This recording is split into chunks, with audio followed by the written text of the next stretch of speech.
تو ہم شراب نہیں چھوڑیں گے. اور تیسری بات انہوں نے کہا ہمارا سارا اکنامک سود پر ہے, سود پر پیسے لیتے ہیں, کاروبار کرتے ہیں, باغات لگاتے ہیں, پھر واپس کرتے ہیں, تو لہذا سود ہم نہیں چھوڑ سکیں گے. اور کہنے لگے دیکھیے ایک شرط یہ بھی ہے کہ ہم شادیاں دیر سے کرتے ہیں ہمارے یہاں پر, تو ہمارا گزارا نہیں ہوتا زنا کے بغیر, آپ ہمیں اجازت دے دیں.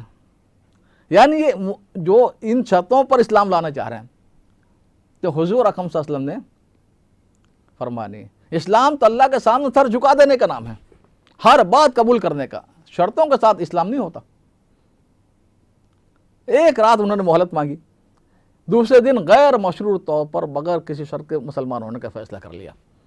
یہ میں واقعہ اس لیے بیان کر رہا ہوں سیرت کا, سیرت نبی میں اور کئی کتابوں میں موجود ہے کہ آج کے مسلمان کا یہ حال ہے کہ آج کا مسلمان اپنی شرطوں کے ساتھ,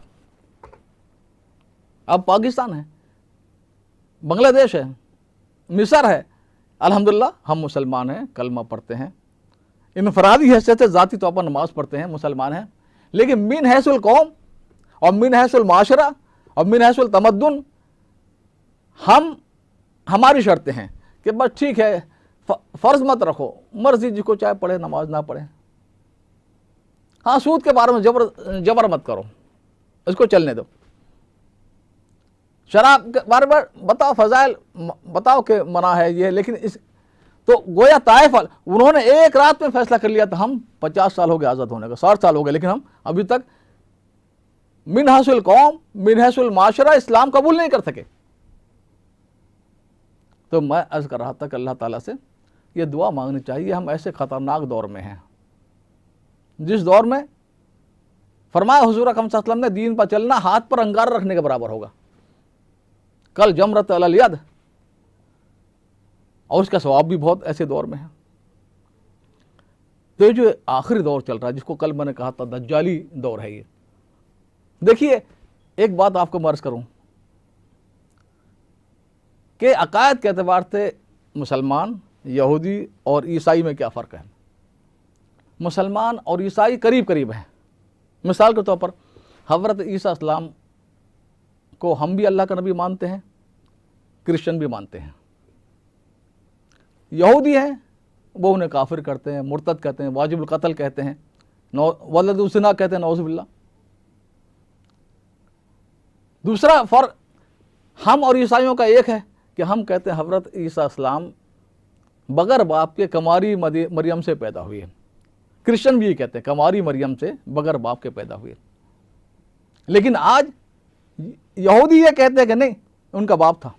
ایک فلم بنی تھی یہاں پر امریکہ میں, سن آف دا گاڈ, نہ سن آف دا مین, اس میں یہ پیغام دیا تھا انہوں نے کہ یسوع مسیح not son of the God, he is son of the man. He had a father. He not but without a father. کہ باپ کے بغیر پیدا نہیں ہوئے تھے, ان کا ایک باپ تھا. فلم بنا رہے, اتنی جرات ان کی یہاں پر. تو میں اس کر رہا تھا کہ ہمارا عقیدہ کرسچنوں کا ایک ہی ہے کہ عیسیٰ السلام اللہ کے نبی ہیں, دونوں کا یہ ہے, بغیر باپ کے کنواری مریم سے پیدا ہوئے تھے. یہودی اس میں ہمارے خلاف ہیں. تیسری بات کہ ہمارا عقیدہ یہ ہے کہ حضرت عیسیٰ السلام زندہ ہیں آسمان پر, اور عیسائیوں کا بھی عقیدہ ہے. صرف تھوڑا فرق ہے کہ وہ کہتے ہیں کہ صلیب کے بعد سولی پر چڑھائے جانے کے 3 دن بعد وہ زندہ ہو کر آسمان پر چلے گا اور موجودہ زندہ ہیں, اتنا فرق ہے. لیکن یہودی کہتے ہیں ہم نے انا قتلنا المسیح عیسیٰ ابن مریم, ہم نے قتل کر دیا, سولی پر چڑھوا دیا عیسیٰ ابن مریم کو. یہاں بھی ہمارا عقیدہ الگ ہے. مسلمان کرسچن ایک ہیں, یہودی الگ ہیں.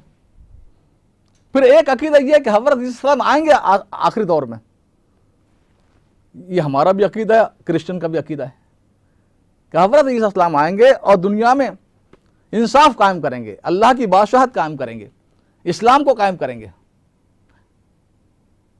لیکن یہودی اور ہمارے جو دیسی یہودی جو ہیں, مرزائی اور قادیانی, مرزائی بھی یہ کہتے ہیں کہ عیسیٰ کا باپ تھا, نعوذ باللہ. وہ کماری مریم سے نہیں مانتے. اور یہودی جس طرح کہتے ہیں کہ وہ مر گئے مرزا بھی کہتے ہیں, مرزا یہ کہتے ہیں کہ وہ سولیب پر ان کی جان نہیں نکلی تھی, بعد میں بھاگ کر وہ کشمیر آ گئے, کشمیر میں انہوں نے ایک بناوٹی قبر بنا دی وہاں پر, اور کہتے عیسیٰ السلام یہاں دفن ہے. کیوں کہ اس مرزا کو مسیح بننا تھا, مسیح موعود, تو ان کو مارے بغیر یہ بن نہیں سکتا تھا. تو یہ دیسی یہودی جو ہیں, یہودی کی فوج میں بھی 600 ہیں, یہ ان کا مسئلہ کسی دن ہم انشاءاللہ بیان کریں گے. تو میں عرض کر رہا تھا کہ اگر عقائد کے اعتبار سے آپ دیکھیں, یعنی ٹھیک ہے آج کے یہودی جو ہیں ان کا کوئی قصور نہیں, اگر اس زمانے کے یہودیوں نے انہیں شکایتیں کر کے سولی پر چڑھوایا, لیکن عقیدہ تو ان کا بھی یہی ہے. قرآن کا لا وازرۃ وزر اخری, ایک آدمی کے قصور کی سزا اس کے بیٹوں کے دوسرے بعد والوں کو نہیں ملے گی, اسی کو ملے گی. اسلام کا قانون ہے, یہ قرآن کی آیت ہے, لیکن یہ بھی تو اسی قصور کا مجرم ہے. اگر یہ بھی وہی کہتے ہیں کہ نعوذ باللہ وہ ولد الزنا تھے, حرامی تھے نعوذ باللہ, اور تہمت لگاتے ہیں حضرت عیسیٰ السلام پر, بدترین تہمت نسب کی, اور حضرت عیسیٰ علیہ السلام پر. قرآن کہتا کہ ولیکن شبہ لہم, کہ مسیح اسلام ما قتلوہ وما صلبوہ, نہ یہ قتل کر سکے نہ سولی پر چڑھا سکے, پھانسی دے سکے. ولیکن شبہ, مشتبہ ہو گیا. کیا مطلب مشتبہ؟ جس طرح جو انجیل برنباس ہے, جو حضرت عیسیٰ السلام کے ساتھی ہیں, انہوں نے لکھی ہے, اس کو آج یہ نہیں مانتے کیونکہ ان کے مطلب کی نہیں ہے, اس میں بہت صحیح تعلیمات ہیں. تو میں عرض کر رہا تھا کہ اس میں یہ ہے انجیل برنباس میں کہ آسمان سے 4 فرشتے اترے, چھت پھٹی, حضرت عیسیٰ السلام کو لے کر آسمان پر چلے گئے. یہ حدیث میں نہیں ہے, قرآن میں نہیں ہے, انجیل میں, بائبل میں ہے. اور اصل جو بائبل برنباس جس کو آج انہوں نے رد کیا ہوا ہے اپنے خواہشات پر چلنے کی وجہ سے. تو میں عرض کر رہا تھا کہ حضرت عیسیٰ علیہ السلام کے بارے میں ہمارے اور عیسائیوں کا بہت قریب ہیں اکثر عقائد میں, اور یہودی اور مرزائی قادیانی الگ ہیں ہم سے. اب حضرت عیسیٰ السلام جو آئیں گے تو ظاہر بات ہے کس سے, جن لوگوں نے زندگی پر جھٹلایا, 2000 سال سے ان کو گالیاں دے رہے ہیں, ان کو, ان کی ماں کو, جو کہتے ہیں کہ ہم نے انا قتلنا عیسیٰ مسیح. مسلمان تو ان کو درود شریف پڑھتے ہیں. قرآن میں دیکھیں حضرت عیسیٰ کی ایسی تعریف ہے کہ کوئی بائبل میں ایک پیج بھی نہیں بچا سکتا. اس طرح پر قرآن کے صفحے حضرت عیسیٰ السلام کی تعریف میں بھرے پڑے ہیں. حضرت عیسیٰ السلام سلام علیہ یوم ولدت یوم اموت یوم ابعث حیا, سلام ہو مجھ پر جب میں پیدا ہوا, اور جب مجھے نبی بنایا گیا, اور جب میں کھڑا ہوں گا. ذالک عیسیٰ ابن مریم, قرآن کا یہ ہے عیسیٰ ابن مریم. تو جو حضرت عیسیٰ السلام آئیں گے تو شیطان دجال کو, جس کا میں بیان کر رہا تھا, اس کو قتل کرنے کے لیے آئیں گے. یہ عیسائیوں کا بھی عقیدہ ہے. اینٹی کرائسٹ جو آیا, عیسائیت کے خلاف ایک آدمی ہوگا, اس کو قتل کریں گے. اور ہم بھی یہ کہتے ہیں یہ دجال عیسائیت کے بھی خلاف ہوگا, اسلام کے بھی خلاف ہوگا. لیکن آج کے کیونکہ میڈیا صہیونیوں کے پاس ہے, انہوں نے یورپ اور امریکہ کو یہ باور کرا دیا ہے کہ اینٹی کرائسٹ جو مسلمانوں میں ہوگا. بھائی مسلمان تو اللہ کے سچے نبی مانتے ہیں, انجیل کو قرآن کی طرح سچی کتاب مانتے ہیں, ان پر درود و سلام بھیجتے رہتے ہیں, حضرت عیسیٰ السلام کی تعریفیں ہیں. تو اینٹی کرائسٹ ان لوگوں میں ہوگا جن کو نہیں مانتے, ان کو کافر کہتے ہیں, مرتد کہتے ہیں, جادوگر کہتے ہیں, جو 2000 سال سے گالیاں بک رہے ہیں ان کو, ان کی ماں کو.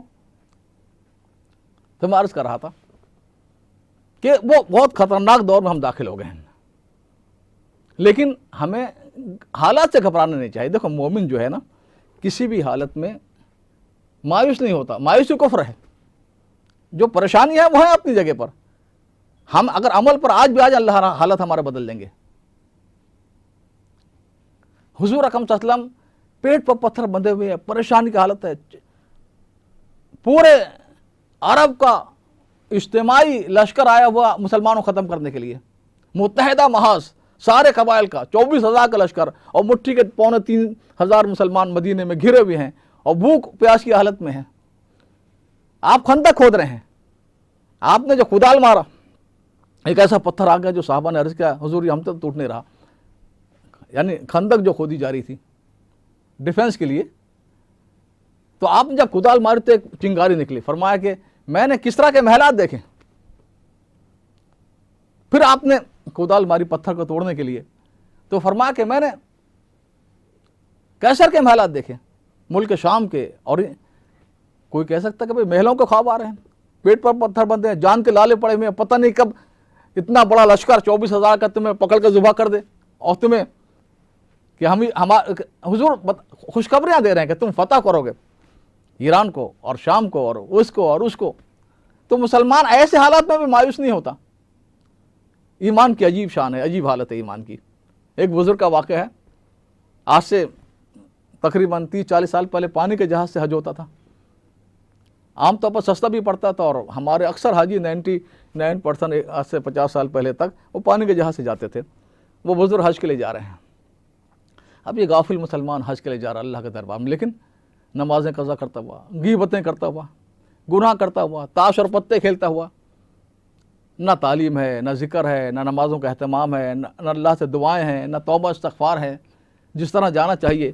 تو بزرگ اکیلے ان کے حالات کو دیکھ کر روتے رہتے تھے کہ دیکھو اللہ کے دربار پر جا رہے ہیں اور گناہوں کے ساتھ جا رہے ہیں. اس لیے اتنا تو مسلمان جانتا ہے کہ حج کرنے سے ثواب, لیکن حج کیسا حج کرنا. قوم عاد کا قرآن نے ذکر بیان کیا. قوم عاد کا ان کا بھی عقیدہ تھا کہ حج, بارش نہیں ہوئی تھی, قحط پڑ گیا تھا, تو مشورہ ہوا. قوم نے کہا چلے ایک وفد بھیجو دعا کرنے کے لیے, کہ دعا کرے گا اللہ کی رحمت آئے گی, بارش برسے گی.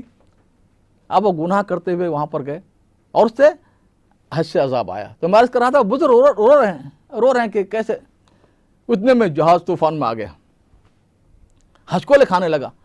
اب سب پریشان ہیں, نمازیں پڑھ رہے ہیں, دعائیں کر رہے ہیں, رو رہے ہیں اللہ کے سامنے. آیت کریمہ 1.25 لاکھ مرتبہ وہ پڑھ رہے ہیں جس نے جو بتایا, توبہ استغفار کر رہے ہیں, درود شریف پڑھ رہے ہیں. اب بزرگ روتے تھے, سارے مزے میں تھے. اب سارے پریشان ہیں اور بزرگ مسکرا رہے ہیں. حضرت کیا ہو گیا آپ کو؟ عجیب بات, جب سب خوشی میں تھے آپ رو رہے تھے, جب سب پریشان ہیں آپ مسکرا رہے ہیں. فرمایا بس یہ ماشاءاللہ لوگ نماز پڑھ رہے ہیں, دعائیں کر رہے ہیں, ذکر کر رہے ہیں, تلاوت کر رہے ہیں, اللہ سے مغفرت کے طالب ہیں. ایسے حالات میں اللہ کی رحمت آئے گی اور بہت ہی اچھے. تو مسلمان جہاں ساری دنیا مایوس ہوتی ہے, مسلمان کو امید کی کرن ہوتی ہے. اور جہاں ساری دنیا مستی میں ڈوبی ہوتی ہے, مسلمانوں کا خوف کرتا کہ اللہ کا عذاب نہ آ جائے. تو بس آخری بات میں یہ عرض کروں گا کہ ہمیں ایمان ایسی چیز ہے جو مایوس نہیں ہونے دیتا. ہمیں اپنا فریضہ ادا کرنا چاہیے, اللہ کا پیغام و میسج دنیا میں انسانوں تک پہنچانا چاہیے. وما علینا الا البلاغ المبین.